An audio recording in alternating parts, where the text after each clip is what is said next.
Bonjour, je suis heureuse de vous retrouver dans une nouvelle vidéo. Cette fois, je ne vais pas vous parler de l'analyse des transits des lunaisons, mais je souhaitais vous parler de l'entrée de Jupiter en Cancer qui rentre dans ce signe donc à partir du 10 juin. Je souhaitais vous partager dans cette vidéo à quoi correspond déjà cette planète et qu'est-ce que va nous apporter l'entrée de Jupiter dans ce signe? Je vais donc vous partager, comme à l'accoutumée, hem, des un diaporama pour vous permettre justement de mieux suivre mes explications. Alors, tout d'abord, à quoi correspond Jupiter? Jupiter est appelé parfois aussi le second Soleil. C'est une planète gigantesque qui a un diamètre qui correspond à 11 fois celui de la Terre. C'est aussi une géante gazeuse avec des ouragans énormes, des vents qui peuvent aller jusqu'à 620 km/h. Il y a de violents orages aussi à la surface de Jupiter. Et ce qui est intéressant par rapport à l'astrologie, c'est que, comme disent les spécialistes, les astronomes de la Terre, elle est générée en son cœur par de l'hydrogène liquide et aussi par les vents, ces vents extrêmement violents dont je vous parlais tout à l'heure, qui sont générés à l'équateur de la planète. Jupiter, on pourrait l'appeler aussi le maître des lunes. Il correspond à un système solaire à lui tout seul, avec plus de 80 lunes et 4 satellites. Il a un cycle de 12 ans autour du Soleil, et c'est pour cette raison d'ailleurs que Jupiter occupe chaque signe environ un an. Donc par rapport à Jupiter, à l'entrée de Jupiter en Cancer, ça veut dire qu'il aura son retour dans 12 ans. Qu'est-ce qu'on peut dire de plus sur cette planète immense? Je dirais que Jupiter, comme je l'ai écrit là, pour moi, c'est le maître de l'expansion. Il permet de dépasser en fait la phase de Mars dans notre thème natal ou même Mars en transit. Mars qui correspond, comme on dit souvent, à la planète qui permet de passer à l'action. Selon l'endroit où il est dans votre thème natal, Mars va vous donner l'impulsion nécessaire pour oser passer à l'action, comme on dit en coaching. Alors que Jupiter, lui, va vous permettre, une fois l'étincelle passée, si je puis dire, d'intégrer ces actions dans la société. Jupiter fait partie, sur le plan astrologique, des premières planètes sociales, avec Saturne, dont on parlera dans une autre vidéo. Alors, l'intégration sociale, ça veut dire quoi, en fait? Ça vous permet, sous l'impulsion de Jupiter, là, bien sûr, où il est placé dans votre thème natal, de développer votre sociabilisation et notamment votre réseau. Il maintient effectivement une sociabilité, mais qui est acceptée, qui est admise par tous.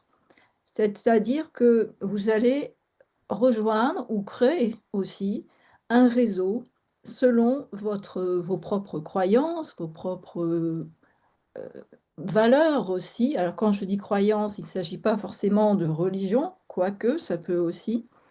Et Jupiter, vous avez vu le magnétisme énorme de cette planète. Ça veut dire que sur le plan astrologique et archétypal, il va permettre aussi de vous rendre davantage magnétique, davantage attirant, là où il se trouve dans votre thème natal. Si vous avez la chance d'avoir Jupiter en course directe en maison 7, ça va vous permettre d'avoir davantage de partenariats, par exemple sur le plan professionnel. Si vous l'avez aussi conjoint à votre milieu du ciel, ça peut aussi favoriser la prospérité, une carrière particulièrement réussie, car les gens vont être attirés naturellement par votre magnétisme. Jupiter aussi incite à prendre des responsabilités au service de la société.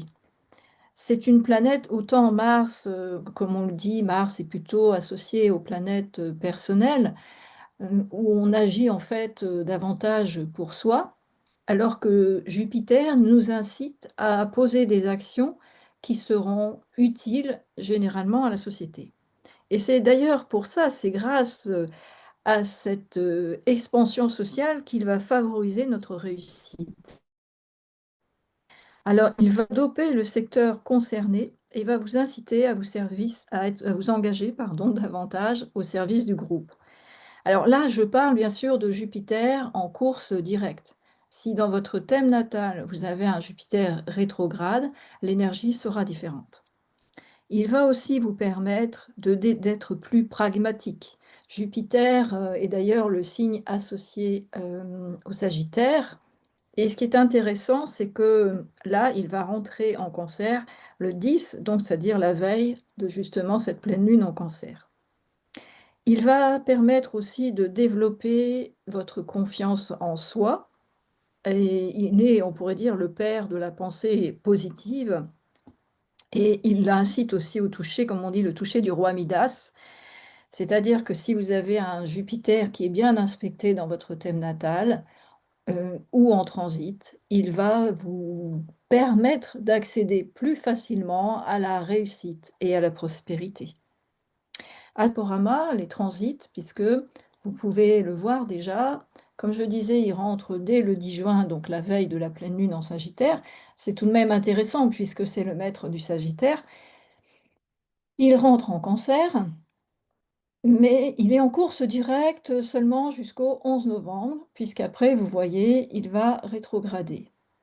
Alors, du 12 novembre 2025 au 11 mars 2026, il rétrograde et ensuite il repart à nouveau en course directe du 12 mars au 30 juin 2026. Pendant la période où il rétrograde, comme je parlais de Jupiter rétrograde dans un thème natal, j'ai dit donc son énergie est différente, dans la mesure où il va favoriser davantage l'expansion intérieure plutôt que des réalisations sociales ou professionnelles extérieures. C'est tout de même une phase intéressante puisque ça permet de travailler à l'intérieur de soi-même, de prendre conscience par exemple de son potentiel, de ses talents, de comment mieux les mettre au service de la société. Et une fois que Jupiter repart en course directe, ou si vous l'avez en rétrograde dans votre thème natal et que par chance, Jupiter en transit est bien aspecté avec votre Jupiter natal, ça peut vous permettre aussi de mieux utiliser votre potentiel. Alors quand il rentre en Cancer, c'est ce que j'ai indiqué, c'est l'interprétation tout au moins que j'en ai faite, l'émotion et les sentiments sont au cœur de nos projets à partir de l'entrée de Jupiter en Cancer, dans la mesure où, le Cancer est une énergie qui est associée à la Lune